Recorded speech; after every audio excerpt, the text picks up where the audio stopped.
తాండవ కీర్తికి రామమూర్తికి రెండవ సాటి దైవమిక లీడనుచున్ గడకట్టి వేదికా డండ డండ డండ నడదంబుల జండము నిండమత్త వేదండము రిక్కి చాటెదను దాశరథి కరుణాపయోనిధి అంటాడు గోపరాజు గారు. 4 వీధులలో 4 స్తంభాలు కట్టి దానికి మధ్యలో పెద్ద భేరీ కట్టి ఏనుగు మీద వచ్చి ఆ భేరీని ఢామ్ ఢామ్ అని వాయిస్తూ యుద్ధమే వచ్చిందా రామచంద్రమూర్తి యొక్క భుజములు తాండవం చేస్తాయని ప్రకటిస్తాను అటువంటి దైవం ఎక్కడున్నాడు అంటాడు. అటువంటి రామచంద్రమూర్తి కేవలం రాక్షస సంహారమే కాదు, మనుష్యుని యొక్క గొప్పతనాన్ని నిరూపణం చేసి ఈ భూమి మీద ఉండి దశవర్ష సహస్రాన్ని దశవర్ష శతాని చ రాజ్య పరిపాలన చేసి ఒక మనుష్యుడు ధర్మానుష్ఠానం చేస్తే ఎంత గొప్పవాడు కాగలడో లోకానికి నిరూపించిన అవతారం రామావతారం. కానీ వెంకటేశ్వరావతారం దగ్గరికి వచ్చేటప్పటికి గమ్మత్తు ఏమిటంటే ఇప్పుడు రాక్షస సంహారం చేయడానికి సాధ్యం కాని పరిస్థితి.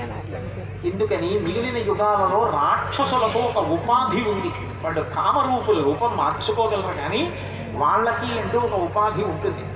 చీమ దానికో శరీరం, కుక్క దానికో శరీరం, పిల్లి దానికో శరీరం, పురుషుడు ఒక శరీరం ఉన్నట్లే రాక్షసుడు ఒక శరీరం.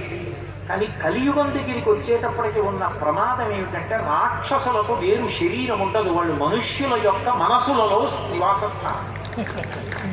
నేనేదో ఉత్తినే చెప్తున్నానని మీరు అనుకోకండి, మీరు పురాణాలు పరిశీలిస్తే యథార్థం. అలా నన్ను నమ్మి ఇన్ని వేల మంది ఇంత సమయాన్ని వృధా చేసుకుని కూర్చుని ఉండగా ఒక్క అక్షరం కూడా నా సొంత అభిప్రాయాలు చెప్పడానికి నాకు అధికారం ఉండదు. యథాశాస్త్రంగా మాట్లాడగలిగిన ధైర్యం కట్టుబాటు ఉంటే కూర్చోవడం, లేకపోతే పలహారం చేసి ఇంట్లో పడుకోవడం, నమ్మే భార్యాబిడ్డలకి చెప్పుకోవడం. కాబట్టి కలియుగంలో కలిపురుషుడు మనుష్యుల యొక్క మనసులలో నివాసం చేస్తాడు, అవకాశం కోసం ఎదురు చూస్తుంటాడు. కామక్రోధశ్చ లోభశ్చ దేహి తిష్టంచి తస్కరాహ జ్ఞానరత్నాపహారాయ తస్మాత్ జాగ్రత్త జాగ్రత్త అంటారే, అట్లా అవకాశం కోసం ఎదురు చూస్తాడు. ఆ కోపం వచ్చేసింది అనుకోండి అంతే, మనిషే రాక్షసుడు. శ్రీరామాయణం సుందరకాండలో హనుమంటారు, క్రుద్ధ పాపం నకుర్యాక్త క్రుద్ధో హన్యాత్కురుడపి క్రుద్ధ పరుషయావాచ నరం సాధూనం క్షిపేత్ ధన్యాస్తే పురుషశ్రేష్ఠా యో బుద్ధ్యా కోపబుద్ధికం నిరుంధంతి మహాత్మానో దీప్తమగ్ని నివాంబస అంటారు.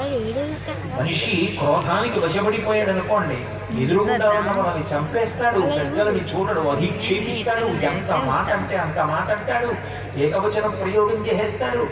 కోపం మనిషిని